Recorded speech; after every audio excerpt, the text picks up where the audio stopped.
두 번째 시간 바로 시작합니다. 아까 이제 묵시적 지혜 얘기하다가 이제 말았는데 우리 책에서 보면 묵시적 지혜의 성격을 세 가지로 얘기해요. 이제 첫 번째가 계시에 의해서만 획득되는 지혜다. 그러니까 이제 기존의 잠언서의 이제 디닥틱 위즈덤이라 그러는데 다이닥틱 위즈덤 어떤 교육적 지혜. 잠언서는 부모 또 스승의 가르침들을 쭉 얘기하잖아요. 그래서 교육적인 지혜인데 거기에 비해서 묵시적 지혜라고 했을 때는 계시에 의해서만 획득되는 지혜다. 이제 계시에 대한 거. 그다음에 두 번째가 전통적인 신앙에 대한 재해석이다. 이제 묵시적 지혜. 그러니까 다니엘서의 경우에 있어서 이전에 이제 예레미야의 70년의 복역 기간에 대한 재해석이 나오고요.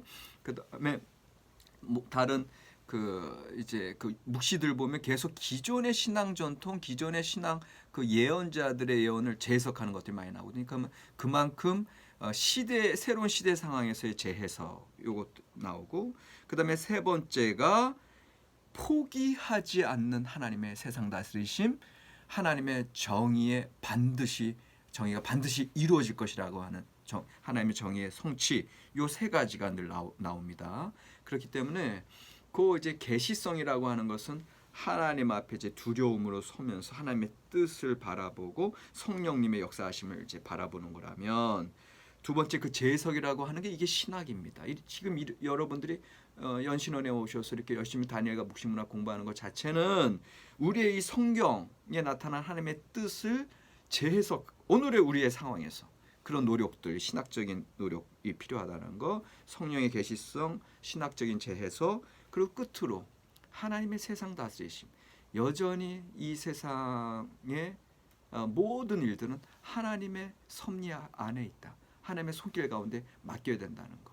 요것들이 이제 묵시적 지혜의 이제 중심 내용이 되겠습니다. 그래서 여러분들, 오늘의 이제 코로나19 이 시대에 우리가 어떻게 살아갈 것이냐라고 했을 때 우리는 여전히 하나님 앞에 기도할 수밖에 없고, 이제까지 2000년부터 2020년대까지 경제가 계속 오르고 주가가 계속 상승만 하고, 그리고 IT 기술이 계속 문명의 발전이 있고, 또 우리들은 욜로다, 또 웰빙이다, 그냥 인간의 행복 추구로만 왔던 상황에서 이제는 모든 걸 스탑하고 하나님을 바라보고 하나님의 계시를 기다려야 된다는 거.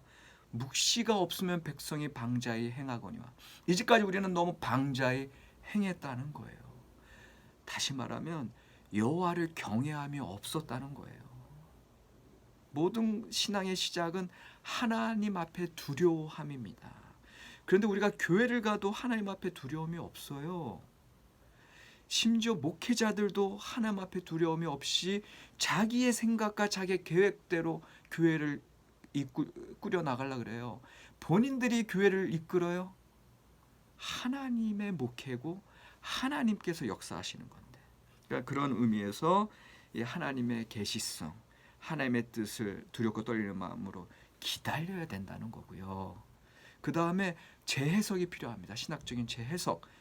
여러분들 오늘의 이 말씀, 이 생명의 말씀을 붙들면서, 그러나 이 말씀 재해석하셔야 돼요.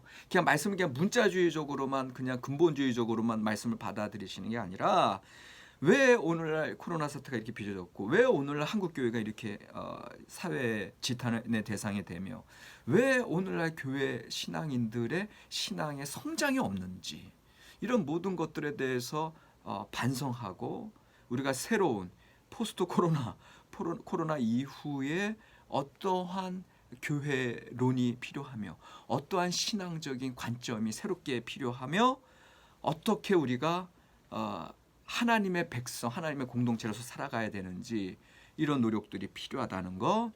그리고 이제 세 번째, 이 모든 면에 있어서 하나님의 정의, 하나님의 섭리 하에 이제 하나님의 정의가 이루어질 것이라고 하는 것을 믿음으로 바라봐야 한다는 거. 이 세 번째가 중요한 이유는 우리가 계시를 기다리고 우리가 신학을 열심히 이렇게 학문적으로 한다 하더라도 여전히 우리의 현실은 변한다 안 변한다.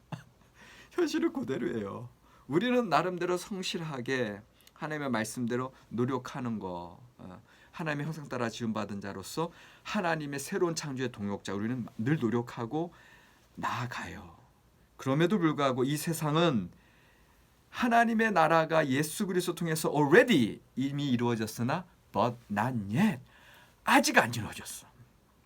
그러니까 아직 안 이루어질 이 세대 상황에서는 여전히 공중권세에 잡은 사탄의 세력이 강화되니까요. 그러니까 이 늘 우누사자와 같이 믿는 자들을 넘어뜨리려고 하는 이 사탄의 세력이 차지하고 있는 이 속에서 우리는 여전히 고통, 어려움, 시험, 패배, 낙심 이런 것들이 올 수밖에 없다라는 거예요. 근데 이런 상황 속에서 이 묵시문학이 우리에게 주는 교훈은 뭐예요? 하나님이 반드시 승리하신다. 하나님이 반드시 다스리고 계신다. 아니, 지금도 여전히 다스리고 계신다. already 하나님의 나라가 이미 예수 그리스도 통해서 들어왔으니까. 그럼에도 불구하고 우리는 여전히 이 고통, 이 박해의 상황 속에서 하나님의 정의, 하나님의 다스리신 가운데 굳건히 서 있으면 되는 거예요. one by one, step by step 나아가시면 되는 거예요. 하나하나 해결하시면서 제가 구약성서 신학 강의에서도 제가 말씀드렸지만 제가 이제 지지난주 토요일 날 우리 구약 전공 석사 마치신 여성 장로님이신데 목사 안수를 한 3년 전에 받으셨어요. 석사 마치신 지는 한 5, 6년 전에 마치셨고 우리 학교에서 그분이 한 2년 전인가 목사 안수 받으신 다음에 어떠한 사역이 기대가 됐는데 개척교회를 시작하시더라고요. 이 코로나 이 와중에서도 제가 그곳에서 저는 이제 권면사 갖고 우리 이제 설교는 우리 김동조 원장님 하셨는데 제가 어떤 얘기 했는지 아십니까? 스피노자 얘기를 했습니다. 스피노자가 내일 지구가 멸망하더라도 나는 오늘 사과나무 한 그루를 심겠다 그렇게 얘기했잖아요. 그게 무슨 얘기인지 아십니까? 지금 이 순간에 하나님의 섭리를 바라보는 거예요. 지금 이 순간에 하나님의 다스리심을 여전히 긍정하는 거예요. 내가 아무리 힘들고 어려워도 내가 땅에 기초를 놓을 때 내가 어디 있었느냐. 욥에게 처음 건네신 하나님의 질문입니다. 그 하나님의 질문은 욥을 꾸중하는 게 아니라니까요. 하나님의 창조의 동역자로 부르시는 초대라니까요. 그러니까 지금 이 코로나 이후에 하나님께서 새로운 창조의 역사를 펼쳐 가신다니까요.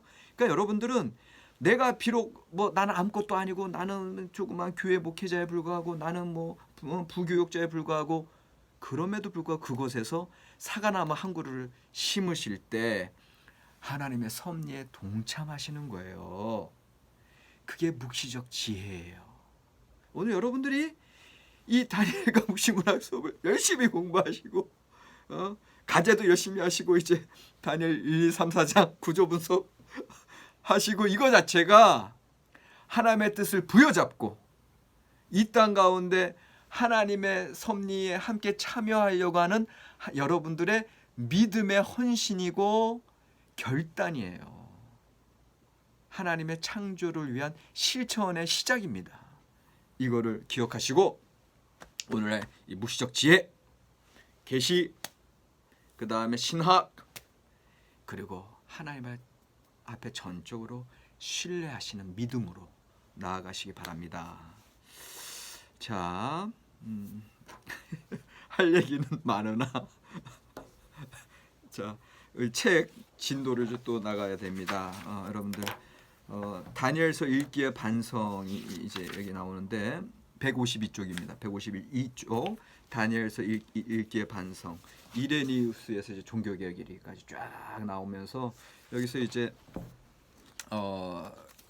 그동안 어떻게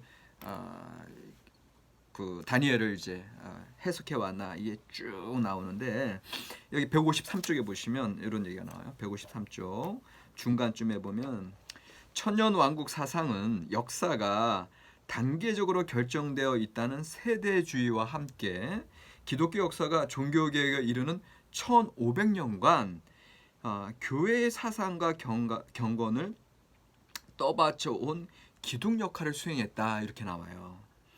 그러니까는 이 사실은 천년 왕국설 이제 임박한 종말론 이제 이 초대교부들에게 있어서는 신약 성경 시대 자체가 임박한 종말론이 있고 예수님의 재림을 여전히 기다리고 있고 이제 이레니우스부터 쭉 나오는데 이 이레니우스만 하더라도 이제 기원 후 2세기 분이니까 그 초대교회 100년 뭐 초대교회와 여전히 관련된 이제 여전히 천년 왕국설 임박한 종말론 예수님의 재림과 천년 왕국 그래서 이 세상의 종말을 기대한 어떤 그런 생생한 어떤 기대가 여전히 살아있는 시대거든요.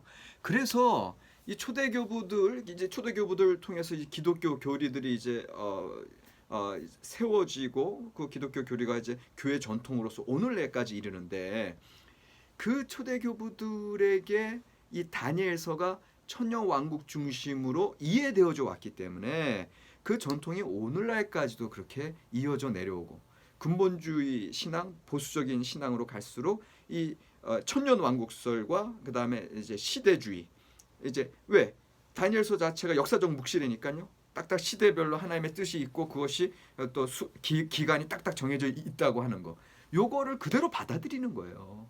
그래서 그것으로 인해서 계속해서 중세시대 때도 그랬고 근세시대 때도 그랬고 지난번 말씀드린 1992년 다미 선교회도 그렇고 아직도 오늘날까지도 여전히 이런 그 세대주의적인 그런 신학을 그렇게 받아들여서 그 종말론을 너무 그렇게 문자 중심으로 그렇게 끌고 나가려고 하는 흐름들이 있기 때문에 그것이 다니엘에 대한 신학적인 논쟁이 뜨는 순간 이 보수적인 그 다음에 이 좀 학문적으로 이렇게 받아들이는 사이에 이제 소위 얘기하는 자유주의와 그렇게 이제 첨예한 논쟁이 있는 거예요.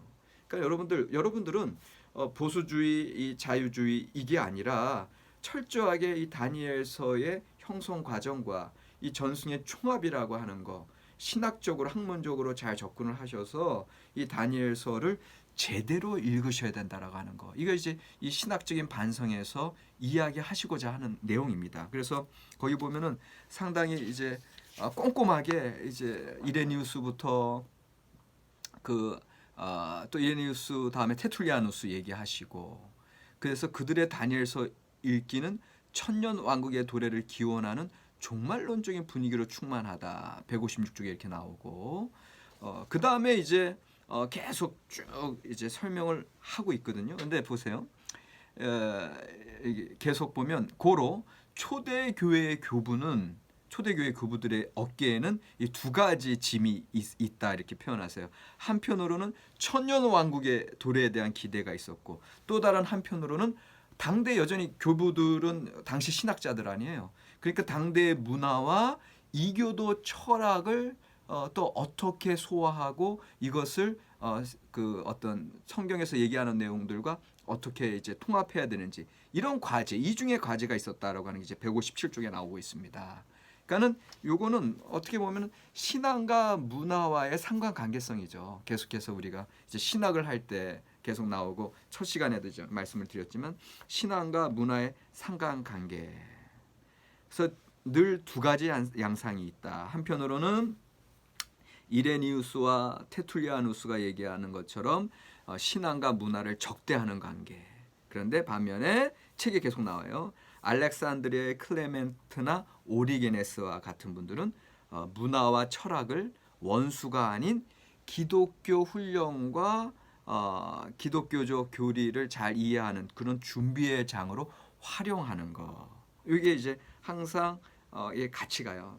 마찬가지로 여러분들 다니엘서를 해석할 때도 왜 보수파와 이 급진파 자유주의와 늘 부딪히냐 하면 보수파들은 요 신앙과 문화를 적대 관계로 이제 보는 스타일이고, 요 자유주의파는 신앙과 문화를 어떻게든 연결해서 같이 보려고 하는 그런 거죠. 그러니까는 우리가 지난번에 제가 말씀드린 것처럼 제가 학사 졸업 논문 쓸 때 성 보나벤투라와 성 토마스 아퀴나스 얘기할 때에도 여전히 이제 그런 흐름들, 보나벤투라는 어떤 불연속 신앙과 문화, 신앙과 이성이 불연속으로 점프를 해야 된다. 그런데 여전히 아퀴나스는 여전히 그 두 개가 연결되어서 붙들어서 이제 가려고 하는 거.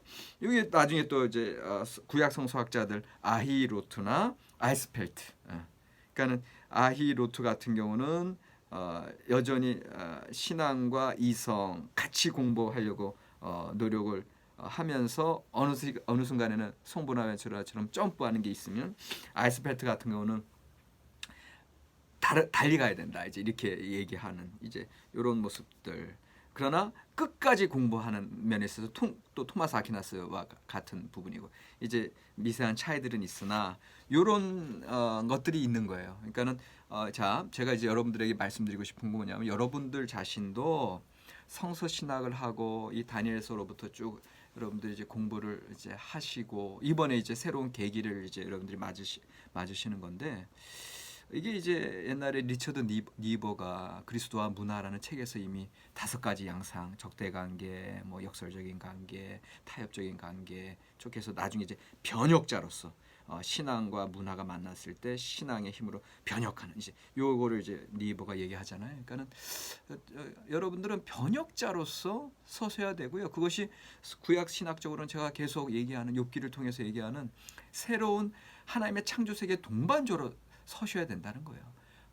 신앙의 오늘도 이제 나올 거 있다가 기존의 신앙들을 보존하고 전수하는 그런 지혜자들이 당시 시대의 도전, 그 문화의 도전을 적대 관계로 보는 것이 아니라 그 신앙에 철저히 서 있어서 그 문화 속에서 어떻게 통합하고 새로운 신앙의 비전을 제시하고, 또 지금 이 시대 상황 속에서 어떻게 믿음의 격려와 그 다음에 믿음의 새로운 힘으로 승리의 길을 갈 수 있게 할 것이냐. 내일 지구가 멸망하더라도 오늘 이곳에서 어떻게 사과나무 한 그루를 심는 삶을 살아갈 것이냐. 이제 이런 얘기들이 쭉 진행이 된다고 하는 거. 요거를 이제 우리가 묵시문학하면서 기억하셔야 되고요. 그래서 일단 이 책에서는 그 초대 그리스도인들로부터 쭉 교부들을 통해서 종교개혁에 이르기까지 사실은 이제 기독교인들이 바라보는 입장은 천년 왕국의 도래를 가르치는 교사로서 이 다니엘서를 봤다는 거죠. 그런 교과서로 천년 왕국의 도래를 가르치는 교과서로 이제 다니엘서를 봤는데, 이게 이제 오늘날에 이르기까지 이루어지는데, 자, 여기에 대해서 세 가지로 비판을 해볼게요. 첫 번째는 다니엘서의 역사적 형성 배경을 무시한 거고요. 이렇게 이제 천년 왕국설로만 쭉 이제 보게 되면 그걸 교리적으로 너무 교리화시켰을 때, 이 다니엘서에서 펼쳐지는 하나님의 우주적인, 하나님의 역사적인 묵시, 역사적인 세대를 통한 하나님의 다스리심, 이걸 무시한다는 얘기가 아니라 교회 전통에서 너무 형식화되어 있고 너무 교리화되어 있는 요것에 대한 비판점이에요. 그것이 일단 첫 번째로 다니엘서의 역사적 형성 배경을 이제 이해하셔야 된다. 다시 말하면 그 마카비 항쟁 시대의 그런 상황들, 묵시 문학이 나타날 수밖에 없는 그런 시대 상황들, 그거를 잘 이제 기억하셔야 된다는 거고, 두 번째는 다니엘서의 묵시 문학적인 장르, 이걸 무시한 거예요. 그러니까 다니엘서의 묵시 문학이 주는 것은 이 세상에 막 그 신비한 어떤 시대 계산과 이제 종말이 언제 왔다, 종말이 언제 온다 이거 계산하다가 계속 교회 역사 속에 계속 이단들이 나왔다니까요. 심지어는 그 중세 시대에 마틴 루터 이 책에 나와요. 종교개혁자에게 있어서도 당시에 그 이상한 현상들이 있을 때 이제 하나님의 그 뜻이 임하는 거 아닌가 그걸 기대했다는 거거든요. 근데 그 시대에 여전히 다른 마틴 루터는 이제 신학의 이제 어떤 이성적인 연구에 이제 서 있었던 사람인데 그렇지 않은 사람들은 이제 멸망하나 보다 하고서는 모든 현실의 삶을 다 포기한 채 그렇게 바보 같은 이단적인 삶을 살았다니까요. 그러니까 이런 모습들 속에서 이 묵시문학적인 장르 오히려 그런 미래에 대한 어떤 그런 예측과 그 점장이처럼 바라보는 그런 것이 아니라 현실의 삶의 위기문학, 오히려 묵시문학이라고 하는 건 현실의 삶에 더 충실해야 한다고 하는 거, 이거에 대해서 우리가 생각해야 된다는 거. 그렇지 않으면 기독교인들은 자꾸 후퇴한다니까요. 자꾸 고립한다니까요. 자꾸 동굴 안으로 들어간다니까요. 그런 삶이 아니라고 하는 걸 기억하셔야 되고요. 세 번째는 다니엘서에서 나타나는 신학적인 재해석 또한 간과하고 있는 거예요. 다니엘은 통합된 전승층들이 있고 그 통합된 전승이라고 했을 때는 단순한 신앙적인 교리의 어떤 통합이 아니에요.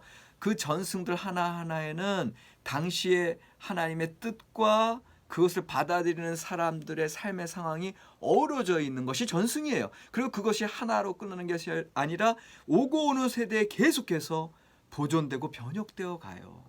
이러한 흐름을 여러분들이 제대로 아셔야 오늘에 있어서도 어떤 아까 얘기한 아포칼립틱 위즈덤, 묵시적 지혜의 삶을 온전히 이루어갈 수 있다라고 하는 거, 신앙적 갱신이 오늘날 필요하다고 하는 거, 요거를 기억하시면 좋겠습니다.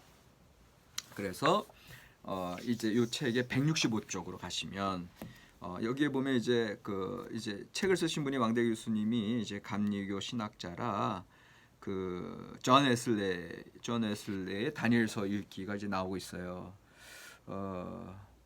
근데 이제 여기 보면은 존 웨슬레의 경우에 있어서 한번 165쪽을 한번 볼게요. 165쪽 보면 18세기 영국에 대한 상황, 그 다음에 165쪽에 밑에 줄 내려오면 17, 18세기 사람들은 텍스트의 역사적 의미가 무엇인지를 캐물으려는 데 관심을 쏟았다. 그래서 어떤 역사적 정황에 대한 이야기, 그것이 이제 나오고 있다라고 하는 거.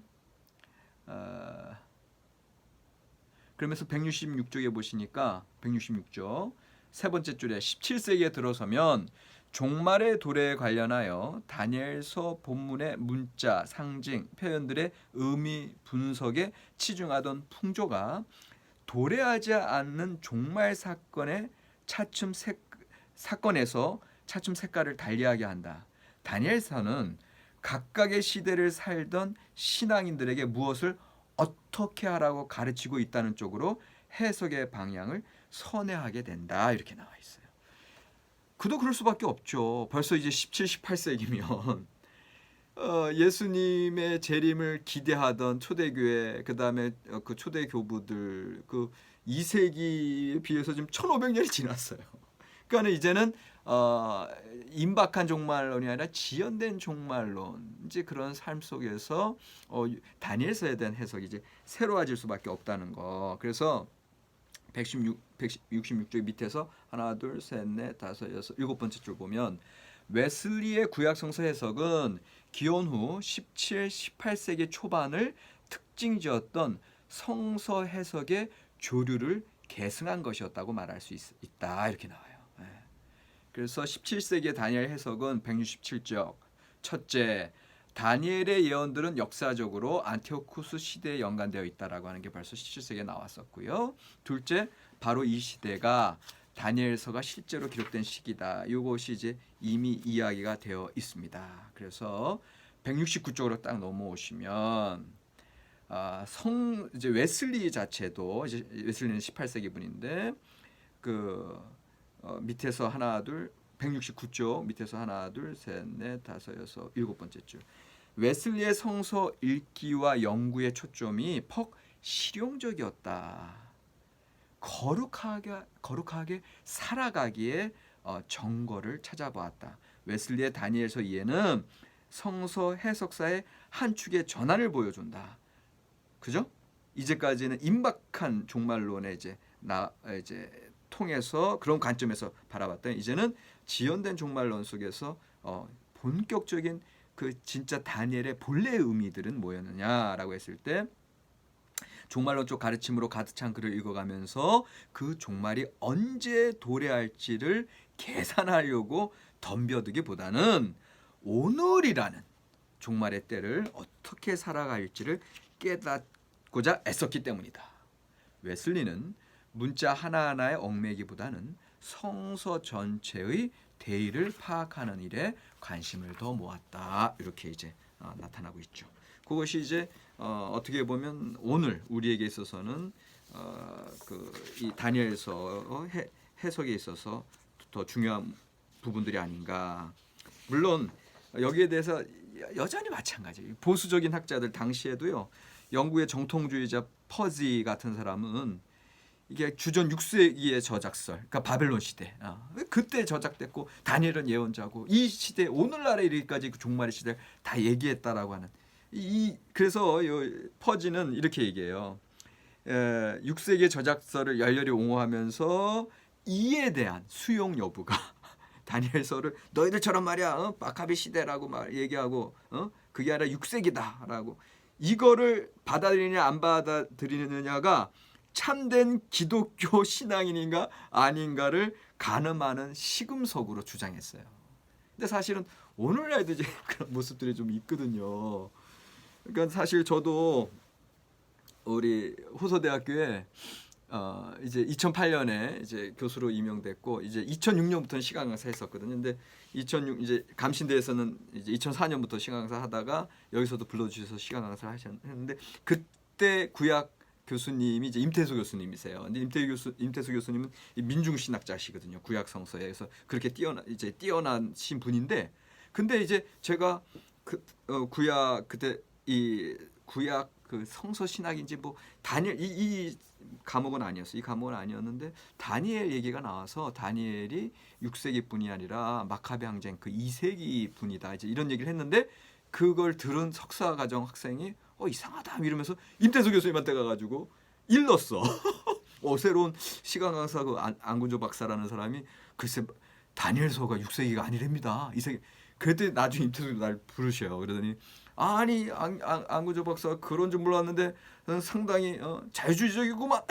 민주신학 하시는 분이 어떻게 다니엘서가 6세기가 아니라 2세기라고 얘기하냐고 막 그러시는 거예요. 그러면서 제가 좀 삐딱한 신앙인인 것처럼 이렇게 말씀을 하시더라고요. 그러니까는 이런 거는 여전히 오늘날도 마찬가지예요. 근데 이제 당시에 이 펫이라고 하는 이제 사람들 그리고 어쨌거나 여러분들 이제 다니엘서를 이제 이 안근조 교수한테 듣고 여러분들도 가서 이제 목사님들이나 다른 분들이 얘기할 때 이런 마카비 시기 얘기하면 분명히 여러분들도 이제 그렇게 이상한 데서 배웠어 그렇게 배우지 마 이제 이런 얘기를 충분히 들을 수도 있어요. 근데 그게 여러분들 한 사람 얘기가 아니라 교회 2000년의 역사 동안 특별히 이제 17세기 이후에 이제 성서를 이렇게 학문적으로 이성적으로 연구하 이후에 이제 많은 이제 그 보수적인 분들이 이제 거기에 대해서 이제 반발을 하시는데 그런 여러분들 이제 쭉 이제까지 공부해 오시면서 아시겠지만 다니엘서의 이제 본래 의미 어떤 묵시문학의 배경들 그다음에 묵시문학의 그 메시지들 그다음에 이것을 오늘날 우리의 신학 2020년대 오늘의 우리의 모습에서 어떻게 잘 받아들이고 해석해야 되느냐 이것이 이제 여러분들에게 주어진 과제가 되겠습니다. 자, 두 번째 시간은 여기까지 하고 이게 조금 진도가 좀 많이 늦어졌지만 어쨌거나 뭐 진행되는 대로 하겠습니다. 수고하셨습니다.